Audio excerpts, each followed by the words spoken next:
আমি নিজে ওনার ভক্ত, যদিও আমার মনে হয় জীবনে আজকেই প্রথম দেখা। আমি বহুবার রাজি সাহেবের কাছে ওনার নাম শুনেছিলাম, মনে মনে ভাবতাম যে নিজে যে ঢাকায় দেখা করে আসবো, সময় পাইনি বলে আসিনি। আজকে যেহেতু দেখা হয়ে গেছে, আমি নিজে কিছুক্ষণ শুনবো আজকে ওস্তাদের কথা। সেটা আমি ওস্তাদের জন্য অপেক্ষা করছিলাম অনেকক্ষণ। আমারে দাওয়াত দেওয়ার সময় বলেছিল রাত 9টা থেকে 10টা, 1 ঘন্টা। আমি সেই আশায় বসেছিলাম, কিন্তু ওনার মনে হয় অনুষ্ঠান ছিল, আসতে দেরি হয়ে গেছে। এই জন্য আমি একটু এ মাহফিলের প্রধান আলোচক, আপনারা দ্বিতীয় বক্তা দিয়েছেন কেন? আমার সাথে যদি কোনো আলেম থাকে আমার নাম নিচে দেবেন। বাংলাদেশের প্রখ্যাত আলেমে দ্বীন, ইসলামিক চিন্তাবিদ, শিক্ষাবিদ, শাইখুল হাদিস, কুমিল্লার কৃতি সন্তান মুফতি আরিফ বিন হাবিব, আতালাল্লাহু উমরাহু ওয়া বারাকাল্লাহু ফি হায়াতি, বলেন আমিন। মঞ্চে বসা অত্র এলাকার সর্বজন শ্রদ্ধাভাজন ব্যক্তিবর্গ, বিশেষ করে আমন্ত্রিত ওলামা হযরত যারা এসেছেন, হাফেজ মাওলানা মুআজ, জনাব মাওলানা মোহাম্মদ আব্দুল নূর, মাওলানা মোস্তফা কামাল, হাফেজ মাওলানা মাইনুদ্দিন, মাওলানা ইমরান ভুইয়া, মাওলানা আনোয়ার হোসেন রায়পুরি, ওয়ারফা'না লাকা যিকরাক, দুনিয়া এবং আখিরাতে এদের মর্যাদা সম্মান কামনা করছে, আল্লাহ যেন বাড়িয়ে দেন। আর জোরে বলেন আমিন। আমরা শুধুমাত্র দুনিয়াতে তাদের সম্মান চাই না, উভয় জগতে চাই। কিন্তু উভয় জগতে সম্মান পেতে হলে কিছু কাজ করা লাগে। আল্লাহ পাক বলেন, ইয়ারফা'ইল্লাহুল্লাযীনা আমানু মিনকুম ওয়াল্লাযীনা উতুল ইলমা দারাজাত। আমি তাফসিরে ফি জিলালিল কোরআনে সাইয়্যিদ কুতুব রহমাতুল্লাহ আলাইহি ওনার ব্যাখ্যায় দেখেছি আয়াতের, উনি ইয়ারফা এই শব্দের ব্যাখ্যা করতে গিয়ে জানিয়েছেন, দুইটা গুণ যদি কেউ অর্জন করে, দিন যত যাবে, যেহেতু আল্লাহ দারাজাতুন না দিয়ে দারাজাত বহু বচন দিয়েছে, এই জন্য বর্তমান, ভবিষ্যৎ, প্রেজেন্ট, ফিউচার দুইটা কাল নিয়ে এই শব্দটা গঠন করা। দুনিয়াতে যারা ঈমান আনবে আর যারা এলেম পাবে, জ্ঞান পাবে, এবং এই জ্ঞান অনুযায়ী যারা কাজ করবে, দিন যত যাবে তাদের সম্মান মর্যাদা আল্লাহ বাড়াতেই থাকবে, শুধু বাড়াবে না, বাড়াতেই থাকবে। এর বাস্তব প্রমাণ শহীদ আল্লামা দেলাওয়ার হোসাইন সাইদি রহমতুল্লাহ আলাইহি, শাহ আহমেদ শফি রহমতুল্লাহ আলাইহি, মুফতি ফজলুল হক আমিনী রহমতুল্লাহ আলাইহি। আপনি এই মানুষগুলোর দিকে তাকান, দিন যত গেছে, ঈমান আর এলেম আর আমলের কারণে তাদের সম্মান মর্যাদা দুনিয়ার মানুষের কাছে কমে গেছে না বেড়ে গেছে? বিদায় নিয়েছে, তারপরও সম্মান শেষ হয়েছে। সুতরাং আমরা যাদের নাম নিলাম, এই আলেমদেরও সম্মান শুধু দুনিয়া না, উভয় জগতে আল্লাহ যেন দান করেন। সামনে বসা মুসলমান ভাইরা, পর্দার আড়ালের সম্মানিতা মা এবং বোনেরা, প্রশাসনের ভাইরা, প্রাণ প্রিয় নারায়ণগঞ্জবাসী, আল্লাহর দরবারে শুকরিয়া জানাচ্ছি। এটা জগদ্দল পাথর ছিল বুকের উপরে, এখনো আছে। এখনো আছে মানে আগে কথা বলতে দিত না, আর এখন কথা বললে শোনেন, জিনিস একই। আগে কথা তো বলতেই দিত না, আর এখন এত বলা বলি, এরপরও শোনেন। দেশীয় এবং আন্তর্জাতিক যে চক্রান্তগুলো চলছে, বিশেষ করে এই কয়েকদিনে আমি নারী কমিশনের রিপোর্ট 318 পৃষ্ঠা পুরাটা পড়েছি, একেবারে পুরাটা। আমার এই ছোট্ট মাথার ভেতরে দেখলাম 10টা কোরআনের আয়াত তারা ডাইরেক্ট অস্বীকার করেছে। ওস্তাদরা যারা আছে জিজ্ঞাসা করেন, কোরআনের 10টা না, একটা জের জবর পেশ অস্বীকার করলে তার ঈমান থাকবে? এই মানুষগুলো যে লাফায়, আর এদের পেছনে দেখছি কিছু মুসলমানেরা আছে, এদের বিবেক কি, এরা কি বন্ধক দিয়েছে? আজ আলেমরা যে এভাবে রাজপথে নেমে এসেছে রিপোর্ট দেওয়ার কারণে, এমনি না। আপনি আমারে পিঠের ওপরে 2টা বাড়ি দেন, আমি হয়তো 2 দিন পরে ভুলে যেতাম, কিন্তু যেখানে হাত দিয়েছেন এ কি ভোলার মতো?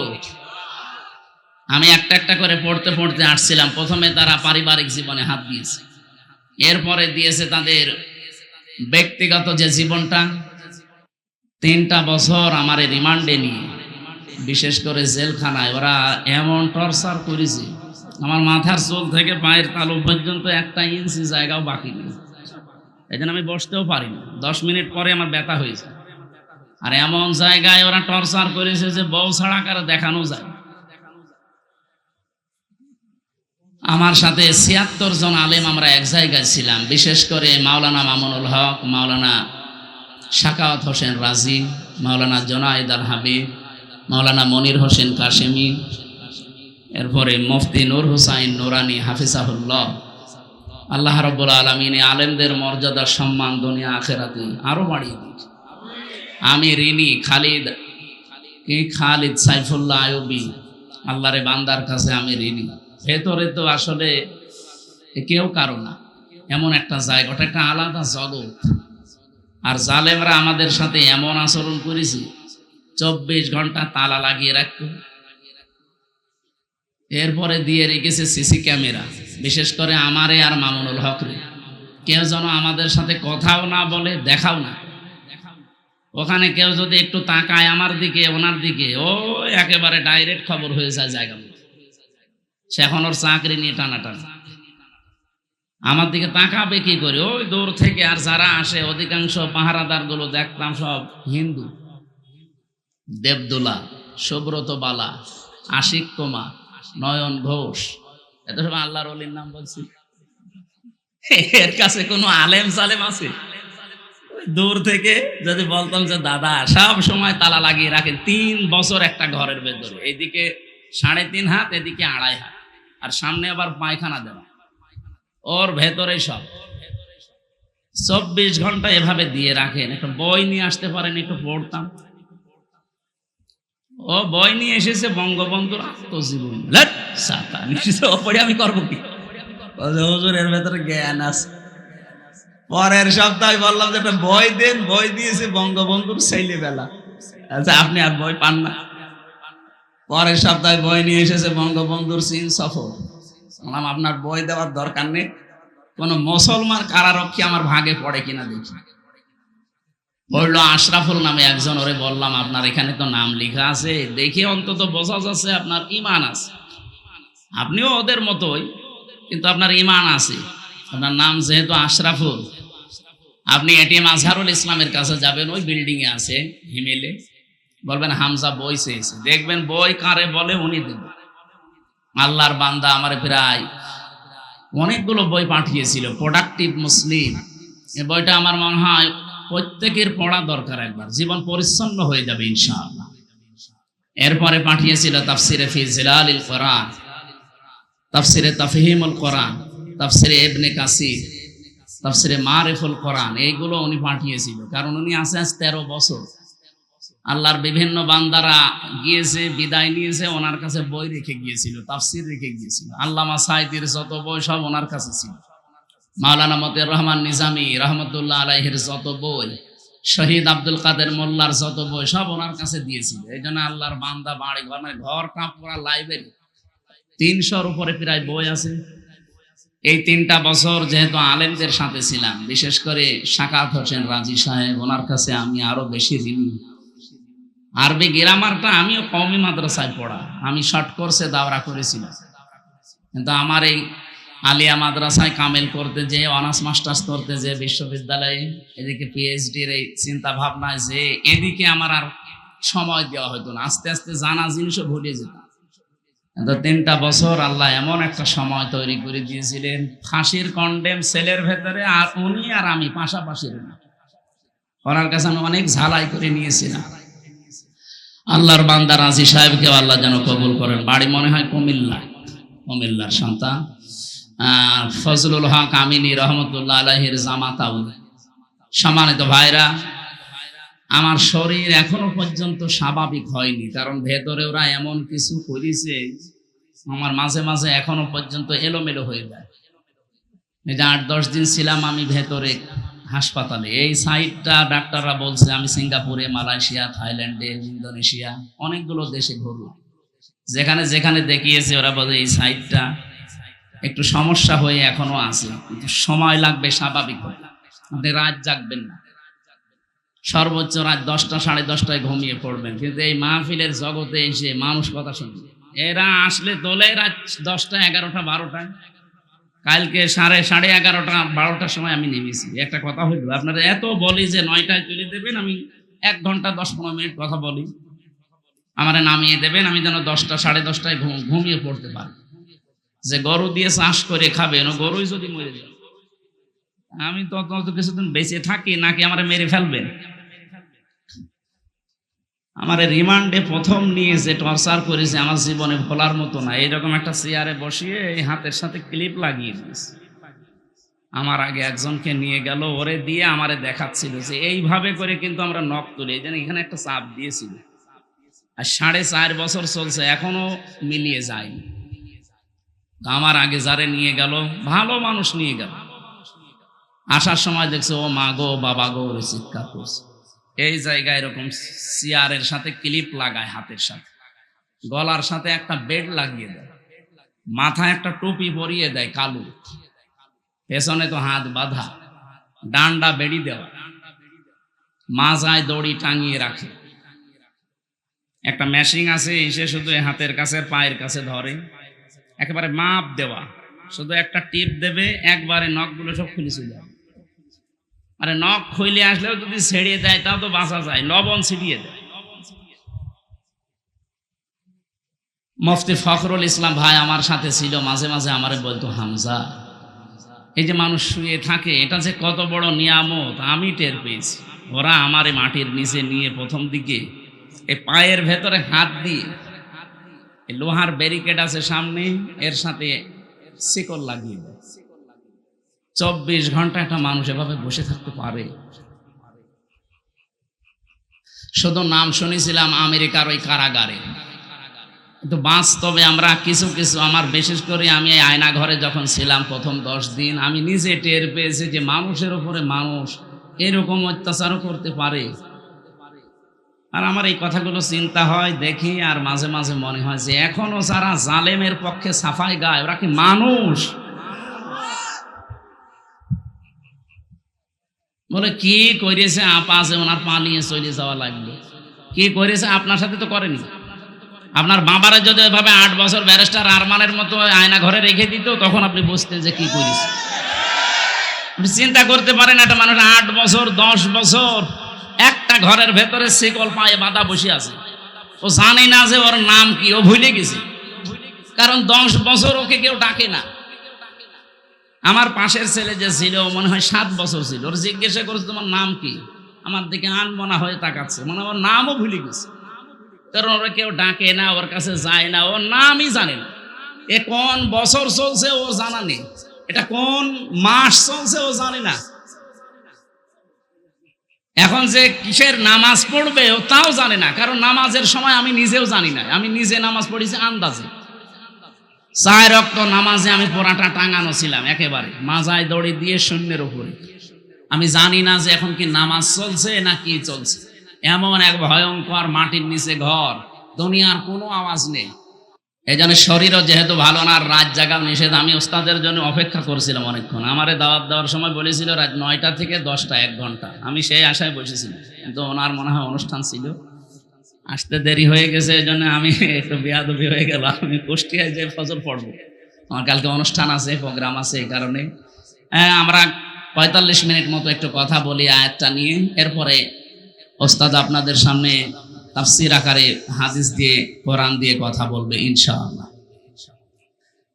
আমরা যেহেতু কোরআনে কারিমের কথা শোনার জন্য এসেছি, আর মান ক্বালা বিহি সাদাকা, যারা কোরআন দিয়ে কথা বলে এরা সত্য কথা বলে, এই কথাটা পুরা ঠিক না। যারা বললেন ঠিক, আপনাদের দ্বারা ঠিক হয়নি। আলেমরা যদি বলতো ঠিক, এটা আমি মেনে নিতাম। আমার তাহেরি ভাই কোরআন দিয়েই তো বলে, কিন্তু কোরআনের আয়াত পড়ার পরে এমন জায়গায় চলে যায়, ও জানে আর ফেরেশতা জানে। আমি ব্রাহ্মণবাড়িয়ায় ছিলাম, মানে আমার 2 গ্রাম পরে মাহফিল করেছিলাম। আয়াত পড়লো, দেখলাম কুল হুয়াল্লাহু আহাদ, হে নবী আপনি বলেন আল্লাহ এক, এ পর্যন্ত ঠিক আছে। এরপরে যে কোথায় গেল আল্লাহর বান্দা। এই নবী কোন নবী? এ ফাতেমার বাবা। ফাতেমাকে হোসাইনের মা, হোসাইনকে কারবালায় শহীদ হয়েছে। এবার আপনাদেরকে আমি 2 ঘন্টা কারবালার কাহিনী শোনাবো। আয়াত পড়েছে কি? কুল হু আল্লাহু আহাদ, আল্লাহর একাত্মবাদের। আর তাফসীর হচ্ছে কি? তো এই যে কোরআন দিয়ে কথা বললেই সত্য কথা বলে, কথা ঠিক আছে, কিন্তু কথা কোরআনের উপরে থাকা লাগবে। আপনি যদি কোরআনের আয়াত পড়ে চলে যান এখান থেকে দিল্লি, হবে? বলেন, এই দেশে তো এটা বেশি হয়।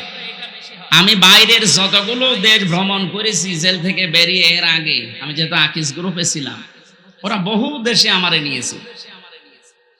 ওদের তো প্রায় 75টার উপরে দেশে ব্যবসায় চলে। আমি যতগুলো দেশে গেলাম, বাংলাদেশ, ভারত, পাকিস্তান, এই 3টা দেশের সমস্যা বেশি। মান ক্বালা বিহি সাদাকা, হাদিসটা 100% সত্য। কোরআন দিয়ে কথা বললে তারা সত্য কথা বলে, কিন্তু কোরআন দিয়ে কথা তো হয় না। আবার যারা শোনে তারাও তো যোগ্যতা সম্পন্ন হওয়া লাগবে যে আসলে কি এটা কোরআনেরই কথা কিনা। এই জন্য আমরা যেহেতু কোরআন দিয়ে কথা বলতে চাই, যারা আলেম আছে অন্তত তারা যেহেতু বুঝতেছেন, আপনারা অন্তত সায় দেবেন। আমি যদি সঠিক আয়াতে কথাগুলো তুলে ধরতে পারি, আপনি মেনে নেওয়ার মতো মন তৈরি করবেন ইনশাআল্লাহ। এখানে দাঁড়িয়ে না থেকে একটু বসলে ভালো হতো ভাই। আপনি তো কয়েকবার ছবি তুললেন, আবার এখানে কি বসেন। আমার ভাইরা, যে আয়াত দিয়ে আমি আলেমদের সম্মান কামনা করেছিলাম, সূরা আলাম নাশরাহ লাকা সাদরাক, এই সূরার 4 নম্বর আয়াতটা, এর পরের 2টা আয়াত একটু আশার সঞ্চার করার জন্য আমি একটু উচ্চারণ করছি। ফা ইন্না মাআল উসরি ইসরা, ইন্না মাআল উসরি ইসরা। একটু খেয়াল করে শোনেন, কোরআনের কথা যত গভীর ভাবে শুনবেন আপনি তত মজা পাবেন। আমি আয়াতটা পড়ার পরে চিন্তা করেছিলাম যে উসরুন, এখানে উসরুনের আগে আল্লাহ আলিফ লাম দিয়েছেন, কিন্তু ইসরার আগে আলিফ লাম দেয়নি। এটা প্রথমটা মারেফা করে দিলেন, পরেরটা নাকেরা। এর আগে যেহেতু মা শব্দটা আছে, এর আগে ইন্না আছে। আল্লাহ গ্যারান্টি দিচ্ছেন অবশ্যই কষ্টের সাথে, কষ্টের সঙ্গে সুখ। কিন্তু এখানে চিন্তা ভাবনার বিষয় হচ্ছে, কষ্ট বলার সময় আল্লাহ পাক নির্দিষ্ট করে দিলেন একটা কষ্ট, কিন্তু সুখের বেলায় আর আল্লাহ নির্দিষ্ট করেননি, ওটা অনির্দিষ্ট। তাফসীরে ফি জিলালিল কোরআনে আয়াতের ব্যাখ্যায় টিকায় লেখা আছে, সাইয়্যিদ কুতুব রহমাতুল্লাহ আলাইহি তিনি জানাতে চেয়েছেন, পৃথিবীর মানুষেরা, দুনিয়ায় কোনো মানুষ যদি একটা কষ্ট সহ্য করে 3টা কারণে, কয়টা? এদিকে তাকান। 3টা কারণে যদি কেউ একটা কষ্ট দুনিয়ায় সহ্য করে, কমপক্ষে তার সাথে সঙ্গে 70টা সুখ, শান্তি, কল্যাণ আমার আল্লাহ রেডি করে রেখেছেন। কিছু বুঝেছেন না? বোঝেন? আপনি শুনছেন না? এদিকে তাকান। আপনি যদি কষ্ট সহ্য করেন দুনিয়াতে একটা, কিন্তু কারণ কয়টা? 3টা। যে কোনো কারণেই কষ্ট পেলে হবে না। কত মানুষ তো প্রেমে ছাকা খেয়েও কষ্ট পায়, নাকি এ জেলায় এসব নেই? কত মানুষ দেবদাস হয়ে যায়। কত মানুষ এই যে পরকীয়া প্রেম করে যখন আর পারে না তখন কষ্ট পায় না। এলাকায় পরকীয়া প্রেম আছে? যারা করেছেন এখনো আছেন, এই মুহূর্তে মোবাইল নাম্বার ডিলিট করুন। যারা করতে পারবেন হাত তোলেন তো দেখি। ও যতটুকু মানুষ অত মুসলমানই দেয়নি না, আমি হাসির জন্য বলি না। এই কাজ সারা দেশে কম বেশি চলছে। এটা যে কত বড় জঘন্য কাজ! আপনার নিজের স্ত্রী থাকতে আপনি আরেক জায়গায় লাইন করেন। আপনি মানুষ।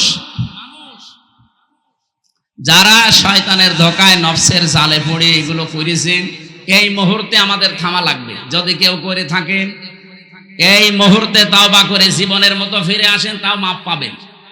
আর এভাবে যদি চালাতেই থাকেন, এমন একটা সময় আসবে, ইন্নামা নুমলি লাহুম লিয়াজদাদু ইসমা ওয়া লাহুম আযাবুম মুহিন।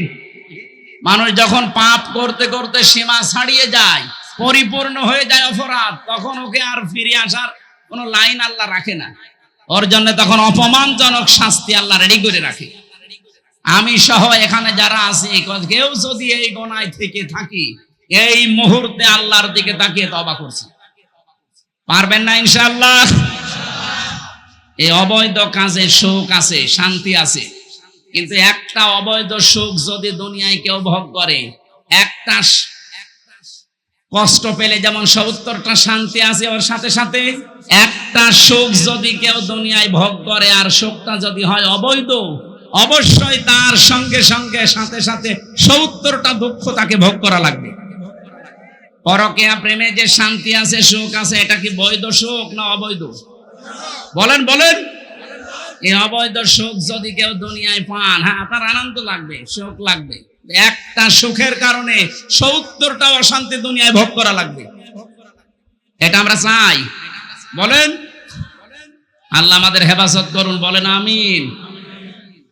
আমি বলছিলাম, কোন মানুষ যদি ৩টা কারণে কষ্ট পায়, একটা, আপনার কষ্ট যদি হয় দুনিয়াতে আল্লাহর জন্যে, আপনার কষ্ট যদি হয় দুনিয়ায় রাসূলুল্লাহর জন্যে, ৩ নম্বরে আপনার কষ্ট যদি হয় মানবতার জন্যে। এই 3টা কারণে যদি দুনিয়ায় কেউ কষ্ট পায়, মাস্ট বি, অবশ্যই, এজন্য আল্লাহ ইন্না দিয়েছেন, তার সাথে সাথে সঙ্গে সঙ্গে ৭০টা করে শান্তি আল্লাহ রেখে দিয়েছেন। এই জন্য এই পৃথিবীতে বসবাস অবস্থায় আমরা যারা এই 3 কারণে কষ্ট পেয়েছি, এখনো পাচ্ছি, কোনো আফসোস নেই, কোনো চিন্তা করবেন না। মাস্ট বি, এই পৃথিবীতে বিজয় আমাদের হবেই, শান্তি আসবেই, কল্যাণ আমরা পাবোই, পাবো না শেষে হর্ষাই আছে। এই যে শেষে হর্ষাই আছে, এটা কোথায় আছে? সূরা বাকারা 139 নম্বর আয়াত, সূরা আলে ইমরান 139 নম্বর আয়াত দিয়ে আছে, ওয়ালা তাহিনু ওয়ালা তাহজানু ওয়া আনতুমুল আ'লাউনা। শব্দটা আরবি গ্রামার দিয়ে আপনি মিলান, এই আয়াতটা মিলিয়ে দেখেছি আমি যে মিলছে না। ওয়ালা তাহিনু ওয়ালা তাহজানু, ভয় পাবে না, চিন্তা করবে না। ওয়া আনতুমুল আ'লাউনা, আ'লাউনার আগে আলিফ লাম দেওয়া আছে, অথচ আনতুম আ'লাউনা হওয়ার কথা। বালাগাত মানতিক অনুযায়ী, বিশেষ করে আরবি গ্রামার দিয়ে যদি আপনি আয়াতটা মিলিয়ে পড়তে চান, তাহলে আয়াত মিলছে না। সব সময় আমরা গ্রামারের নিয়ম জানি, মুবতাদা যদি মারিফা হয় খবর হবে না কেরা, অথচ এখানে আল্লাহ আলিফ লাম দিয়ে খবরকেও মারিফা বানিয়ে দিয়েছেন। আমি ঠিকাই পড়েছিলাম, খবর যদি কোনো সময় নাকেরা হয়, মারিফা হয়ে যায়, তাহলে ইফিদুল হাসরা, হাসরের ফায়দা দেয়, বাংলা অর্থ দাঁড়ায় হবেই। ওয়ানতুমুল আ'লাউনা, তোমরা বিজয়ী হবেই, হবে না হবেই। একটা শর্ত আল্লাহ শেষে লাগিয়েছেন, ইন কুনতুম মুমিনিন, যদি মুমিন হতে পারো।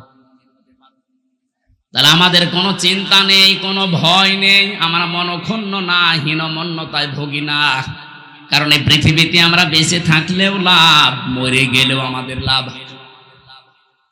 কোনো চিন্তা নেই। জন্য আমাদের ঈমান যাদের আছে তারা হতাশ হয় না কোনোদিন, যত কঠিন পরিস্থিতি আসুক, কারণ তারা বিশ্বাস করে এই 3টা কারণে যদি আমি কষ্ট পেয়ে থাকি, মাস্ট বি, আল্লাহ পাক যেহেতু ইন্না লাগিয়েছেন, উনি খেলা করার জন্য দেননি, অবশ্যই কোনো কারণ আছে। এই 3টা কারণে আমরা যারা কষ্ট দুনিয়ায় পেয়েছি, এখনো পাচ্ছি, আপনি বিশ্বাস করতে পারেন ৭০টা শান্তি, সুখ, কল্যাণ আমাদের সাথে আল্লাহ লাগিয়ে রেখেছেন। আল্লাহ এই আয়াতের বাস্তব কিছু আমাদের যেন দান করেন, বলেন আমিন। যাদের কষ্ট আজ আল্লাহর জন্য, রাসূলুল্লাহর জন্য, মানবতার জন্য, আল্লাহ তাদেরকে যেন দান করেন। 6 মাস থেকে 10 মাস 10 দিন ছাড়া কোনো মানুষ সন্তান দুনিয়া আসতে পারে না। এখান থেকে একটা মাসলা বের হয়, কোন মানুষ যদি 6 মাসের আগে দুনিয়ায় আসে, ওটা বৈধ সন্তান না, ওটা অবৈধ। আপনি বিজ্ঞানের যে তথ্যগুলো এখন আছে কোরআন থেকে নেওয়া, আপনি মিলান, সুম্মা খালাকনান নুতফাতা আলাকাতান ফাখালাকনাল আলাকাতা মুদগাতান, এই আয়াতের ব্যাখ্যা করেন, কমপক্ষে 6 মাস একটা মানুষ তৈরি হতে লাগবেই। তার মানে বিয়ের পর থেকে 6 মাসের আগে যদি কেউ আসে, সে কি বৈধ না জারজ? বলেন বলেন। এই পৃথিবীতে সবচাইতে বেশি জারজ সন্তান তৈরি হয় ফ্রান্সে, কারণ তারা বিয়ের আগেই বেশি সন্তান হয়। সূরা কলমের 13 নম্বর আয়াতের ব্যাখ্যায় পড়েছিলাম, উতুল্লিম বাদা যালিকা জানিম। হে নবী, যারা আমার কোরআনের বিরুদ্ধে ডাইরেক্ট ইনডাইরেক্ট আছে, আপনি দেখবেন এগুলোর জন্ম ঠিক নেই, এগুলো যার সন্তান বদ মেজাজি। এখানে প্রায় 13টা কারণ আমরা পেয়েছিলাম যে যার সন্তান যারা, তারা 13টা কাজ করে বেশি। 1 নম্বরে তাদের মেজাজ হয় হট, সব সময় মেজাজ খারাপ। এরকম মানুষ দেশে নেই? আপনি কি যার সন্তান যে আপনার কিছু হলেই মেজাজ খারাপ হয়ে যায়? আমি নিচে নামলাম না, নিজের জন্ম খারাপ করবেন না, শান্ত শিষ্ট হওয়া লাগবে। পৃথিবীর যত নবীকে আল্লাহ পাঠিয়েছিলেন, আপনি দেখেন অধিকাংশ নবীর মেজাজ ছিল ঠান্ডা। একজন নবীর মেজাজ গরম ছিল অন্য কোনো কারণে না, আল্লাহর বিধানের কারণে। মুসা আলাইহিস সালাম আমাদের মতো এই যে মুরগিতে ধান খেয়েছে এই নিয়েই মেজাজ গরম হয়ে মারামারি করে মাথা ফাটাবেন না। উনি এই জন্য রাগেননি, উনি রাগতেন যদি আল্লাহর বিরুদ্ধে এবং মানবতার বিরুদ্ধে কোনো কাজ দেখতেন। এই যে ফেরাউনের বাবুরচিকে যে এক চড়ে মেরে ফেলেছিলেন, ওটা কি ওনার নিজের ব্যক্তিগত রাগে? আল্লাহর বিরুদ্ধে, মানবতার বিরুদ্ধে কাজ করছিলেন। এমন থাপ্পড় দিয়েছে সংশোধনের জন্য, ও বেটা মরিয়েই গেছে। আমার ওইদিকে উদ্দেশ্য না, আমি অতগুলো পয়েন্ট বলতে গেলে সময় চলে যাচ্ছে। আমি বলতে চাই যেটা এখান থেকে, সন্তান যারা বৈধ সন্তান, বিয়ের 6 মাস পরে হওয়া লাগবে। বিয়ের 6 মাস আগে যদি হয়, ওদের যে সমস্ত কাজ কারবার গুলো এখন আমরা অনেকের জীবনে এই বাংলাদেশে দেখতে পাচ্ছি। আমি ইঙ্গিত দিলাম, আপনি হয়তো ধরে ফেলেছেন। বিজ্ঞান এখানে প্রমাণ করছে একটা মানুষ দুনিয়ায় আসতে হলে কমপক্ষে 6 মাস সময় লাগবেই, আর ঊর্ধ্বে সময় লাগবে 10 মাস 10 দিন। এই বাবার বীর্যটা নিয়ে আল্লাহ কেন সলবন দিলেন, আর মায়ের কাছে আল্লাহ তারা বহু বচন দিলেন কেন? বাবা তো কষ্ট পেয়েছে একটা, মায়ের কষ্টের দিকে তাকান। কমপক্ষে 10 মাস 10 দিন এই কষ্টটা দুনিয়ার কোনো বাবা আজ পর্যন্ত টের পায়নি, পেয়েছে? এই জন্য মায়ের সম্মান আল্লাহ বাড়িয়েছেন একদম। দ্বিতীয় নম্বরে, ডেলিভারির যে কষ্ট, বিজ্ঞান এখন কষ্ট মাপার, পরিমাপ করার যন্ত্র আবিষ্কার করেছে। কষ্ট পেলে মাপতে হয়। পৃথিবীতে যদি সর্বোচ্চ পুরুষ মানুষ 45 ইউনিট কষ্ট পায়, মরে যাবে। কিন্তু একটা মা দুনিয়ায় সন্তানের মুখ দেখাতে কমপক্ষে কষ্ট স্বীকার করে 57 ইউনিট। কয়েকদিন আগে আপনারা দেখেছেন পলাশ সাহা, একজন এসপি মারা গেছে। তার স্ত্রী আর মায়ের ভেতরে এই দুইজনের মন সে মানাতে পারেনি, শেষ পর্যন্ত মরেই গেল নিজের অস্ত্র নিজে দিয়ে। আমি এখান থেকে একটা জিনিস মা বোনদেরকে বলতে চাই, শাশুড়ি যারা আছেন, আপনি একটু ছাড় দিতে পারেন না আপনার বৌমাকে আপনার ছেলের শান্তির জন্য? আর বৌমা যারা আছেন, আপনার মন এত ন্যারো মাইন্ডের কেন? আপনি ব্রড মাইন্ডের মন তৈরি করতে পারেন না? আপনার স্বামীর জন্য, আপনার শ্বশুর শাশুড়িকে নিজের মা বাবার মতো মনে করে একটু ছাড় দেন না কেন? আজ হাজারো স্বামী আমরা এখানে যারা আছি মানসিক রোগী, শুধুমাত্র পরিবারে মার বোর ছোট মনের কারণে। আমাকে বেশি বললাম? এটা বাংলাদেশে আজ হাজারো স্বামী আমরা অসুস্থ হয়ে আছি মানসিক ভাবে, কিছু বলতে পারি না। তাই এই জন্য আশা করব মা বোনেরা, আপনাদের মনটা আপনারা ছোট করবেন না, বড় মনের অধিকারী হন। পৃথিবী আর কয়দিন পরেই তো আপনিও মাটির নিচে যাবেন, আমিও মাটির নিচে থাকবো। আপনার সাথে আমি ভালো ব্যবহার করি এই কারণে, আপনার এই ভালো ব্যবহার দিয়ে আমার আখেরাত তৈরি হবে। কি কথা বলেন না কেন?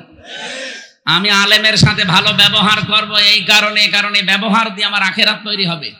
তার সাথে আমি খারাপ আচরণ করলে এইটা দিয়ে আমার আখেরাতে জাহান্নাম তৈরি হবে। জান্নাত জাহান্নাম আপনার এই কামাই দিয়ে তৈরি করবে আল্লাহ। আল্লাহ আমাদেরকে এমন এমন কাজে আঞ্জাম দেওয়ার তৌফিক দিন। আমি মা বোনদের জন্য যেহেতু বলছিলাম, আশা করছি আপনারা ছাড় দেওয়ার মন মানসিকতা তৈরি করবেন। এই যে ঈদ আসতেছে, মায়ের জন্য যদি 1000 টাকা দিয়ে শাড়ি কেনে, স্ত্রীর জন্য যদি 700 টাকা 3 পিস দেয়, 3 মাস কথা বলেন। এরকম ছোট মনের বউ নেই? কার বউ এরকম? হাত তোলেন তো দেখি, এরকম সাহস আপনার? না, নারায়ণগঞ্জেও যদি এই সাহস আপনি না দেখান, এটা নজরুল ইসলাম বাবুর এলাকা। ওরে বাবা, আপনারাই যদি না পারেন তা আমরা কুষ্টিয়ার মানুষ পারবো? 3 নম্বরে মায়ের কষ্টটা, এই যে দুধ খাওয়ানো, যদিও দায়িত্ব মায়ের না, দুধ খাওয়ানোর দায়িত্ব বাবার। এখন যদি বলেন নতুন কথা বললেন, সূরা বাকারা 233 নম্বর আয়াতের মাঝের অংশে দেখবেন, আল ওয়ালিদাতু ইরদিউনা আওলাদাহুন্না হাওলাইনি কামিলাইনি লিমান আরাদা আইয়ুতিম্মার রাদা। এটা মুযাক্কার শব্দ। আপনি দুধ পান করানোর দায়িত্ব বাবার। বাবার যেহেতু জিনিসপত্র নেই, এই জন্য মা পান করিয়ে দেয়। মা যদি পান না করায়, মার গুনাহ হবে না। আমার মনে হয় এটা মাইকে বলা ঠিক হলো না, কারণ আমারও 8 মাসের একটা বাচ্চা আছে। তো ম্যাডাম যদি এখন শোনে, বল বাড়ি আসেন, টাকা দেন, তারপরে আপনার মেয়ে দুধ খাও, এটা মুসিবতে পড়ে যাবো না? থক্কু, আমি আর কোনোদিন বলবো না। এই যে 3টা কারণে মায়ের সম্মান আল্লাহ এত বাড়িয়েছেন, নবীজি এত বাড়িয়েছেন, তার আইবটা এমনি দেয়নি। বিজ্ঞান এখন আমি নিজে কম্পিউটারে দেখেছি, বিশ্ববিদ্যালয়ে থাকাকালীন আমার যেহেতু গবেষণা এই বিষয়ের উপরে ছিল, আমি দেখেছি বাবার এই বীর্যটা যখন বের হয়, কম পক্ষে 40 কোটি মানুষ তৈরি হওয়ার ক্ষমতা রাখে 1 ফোঁটা বীর্যের ভেতরে। ওখান থেকে মায়ের রেহেম পর্যন্ত আসতে বিভিন্ন জায়গায় ধাক্কা খেয়ে পড়ে যায় অনেকে। শেষ পর্যন্ত মনে করেন আমি হামজা পর্যন্ত গিয়েছি। আল্লাহ পাক বলেন 120 দিনে আমি 4টা জিনিস এই নাপাক পানি দিয়ে বানাই: চুল, রগ, হাড় আর পর্দা, রক্ত, গোশত, চর্বি আর চামড়া। মার বাবার এই 2টা নাপাক পানি দিয়ে 8টা জিনিস যখন এক হয়, আল্লাহ বলেন আমি যেহেতু রব নাম নিয়েছি। আর রবের অর্থ কি? তারবিয়াতু শাইয়্যি ইলা কামালিহি শাইয়ান ফাশাইয়ান, নেই থেকে পূর্ণতার দিকে যিনি ধীরে ধীরে পৌঁছিয়ে দেন, তার আরবি নাম রব। আল্লাহ এই নামটা নেওয়ার কারণে দেখেন আমাদেরকে আস্তে আস্তে পৌঁছিয়ে দিয়েছেন একেবারে হামজা পর্যন্ত। সূরা নাহালের ভেতরে আছে 78 নম্বর আয়াতের মাঝের অংশে আছে এটা, ওয়াজআলা লাকুমুস সামআ ওয়াল আবসারা ওয়াল আফইদা। রব্বুল আলামিন বলেন শ্রবণ শক্তি, দর্শন শক্তি, বাক শক্তি, আরো 2টা কথা অন্য আয়াতে আছে, আকেল শক্তি আর ঘ্রাণ শক্তি। এই 5টা জিনিস আমি আল্লাহ আমার রব নামের কারণে বান্দাকে দেই। 8, 5, 13টা জিনিস যখন এক হয়, তখন আল্লাহর ফেরেশতারা জিজ্ঞাসা করে এর আকৃতি বানাবো কেমন, এ কি ছেলে না মেয়ে হবে? ওয়াল্লাযী ইউসাউবিরুকুম ফিল আরহামি কাইফা ইয়াশা, তিনি সে আল্লাহ যিনি মায়ের রেহেমের ভেতরে তোমাদের আকৃতি তৈরি করেন। এটা বানাই কে? আকারটা বানিয়েছে আল্লাহ, বডি বানিয়েছে ফেরেশতারা। 8, 5, 13টা জিনিস এক হওয়ার পরে আল্লাহু আখরাজাকুম মিন বুতুনি উম্মাহাতিকুম লা তা'লামুনা শাইয়া, আস্তে করে তিনি দুনিয়ায় আমাদেরকে বের করে নিয়ে আসেন এমন সময়, যে সময় আমরা কিছুই জানতাম না। ধীরে ধীরে এভাবে আমার আল্লাহ বিভিন্ন জিনিস পেটের ভেতরে, এই যে খাবারের ব্যবস্থা করেছেন নাভির ভেতর দিয়ে, দুনিয়ায় আসার পরে দাঁত দিয়েছেন শক্ত খাবার খাওয়ার জন্যে। এরপরে এখন আমি এই 33 বছরের আমির হামজা। বলেন তো আমার ভেতরে আমার কি নিজের আছে? আমার মা বাবার যা আছে শুধু বিছানায় থাকার দায়িত্ব, বাকি যা করলো পুরাটাকে। আপনি কোন কারণে মুসলমানের এই 92% দেশে বলতে গেলেন যে দেহ আমার, সিদ্ধান্ত আমার? বিশেষ করে আজ 3 দিন যা আরম্ভ হয়েছে, ওরা বলছে চেয়েছিলাম হিস্সা, হয়ে গেছি বেশ্যা। আপনারা তো আসলে বেশ্যা। আপনাকে এখন মেয়ে মানুষ বলবে কে? আমি তো দেখলাম চেহারার দিকে তাকিয়ে, এখন যদিও জায়েজ না তারপরও দেখা লাগছে। সামনের দিকে তাকিয়ে দেখে 2 জন শুধু বাংলাদেশের, বাকিগুলো সব কলকাতার। আমার এই ছোট্ট বয়সে আমি বেশিরভাগ কাটিয়েছি কলকাতা আর আসামে, কারণ এই দেশে আল্লাহর ওলিরা আমারে ঢুকতে দিত। এই জন্য আমার ওই 2 প্রদেশ সম্পর্কে খুব ভালো জানা আছে যে ওখানে কে কি করে। আপনি দেখেন মিছিলের সামনে শুধু 2টা বাংলাদেশের মেয়ে, বাকি সবগুলো কলকাতা থেকে ধার করে নিয়ে আসা। এরা ওদের ওইটা চাপিয়ে দেওয়ার জন্য একটা সূক্ষ্ম ষড়যন্ত্র চালাচ্ছে। নিজেদের যেমন সব উলট পালট, আমাদের মেয়েদেরকে ওরা এরকম কিছু করতে চায়। সম্মানিতা মা বোন যারা এদেশে আছেন, ওরা যেভাবে লেগেছে, আমার মনে হয় মুসলিম মহিলা যারা, তারা ওদের বিরুদ্ধে অবস্থান নেওয়া দরকার। যে আমার দেহ আমার সিদ্ধান্ত, মানে দেহ আমার না, সিদ্ধান্ত আমার না। আলাহুল খালকু ওয়াল আমর, দেহ আল্লাহর, সিদ্ধান্ত কার? আমি বিস্তারিত আর তথ্যের দিকে যেতে পারছি না। আমি আয়াত পড়েছিলাম একটা, ওইদিকে যাচ্ছে সময়। আমার মনে হয় 1 ঘন্টা হয়ে গেছে। ওস্তাদ আবার বসে আছে, তো আমার তো আর সময় নেওয়া ঠিক হবে না। ওনার কাছে আপনারা এখন কথা শোনেন না। আমি আগামীতে আবার যদি আশপাশে কোনো জায়গায় আসি, 2টা দাওয়াত নিয়েছি, একটা 2500 আর একটা সোনারগাঁও, ওখানে কথা বলবো ইনশাল্লাহ। আমি নিজে ওনার ভক্ত, যদিও আমার মনে হয় জীবনে আজকেই প্রথম দেখা। আমি বহুবার রাজি সাহেবের কাছে ওনার নাম শুনেছিলাম, মনে মনে ভাবতাম যে নিজে যে ঢাকায় দেখা করে আসবো, সময় পাইনি বলে আসিনি। আজকে যেহেতু দেখা হয়ে গেছে, আমি নিজে কিছুক্ষণ শুনবো আজকে ওস্তাদের কথা। আমার কথা আপনারা, আমি ইন্টারনেটে হাজার হাজার দেওয়া শুনতে পারবেন। আমি যে আয়াত পড়েছিলাম সূরা মায়েদার 27 নম্বর আয়াত, ইনশাল্লাহ ব্যাখ্যা করবো। কোরবানি সংক্রান্ত, আর উস্তাদ পারলে করবে ইনশাল্লাহ। আসসালামু আলাইকুম।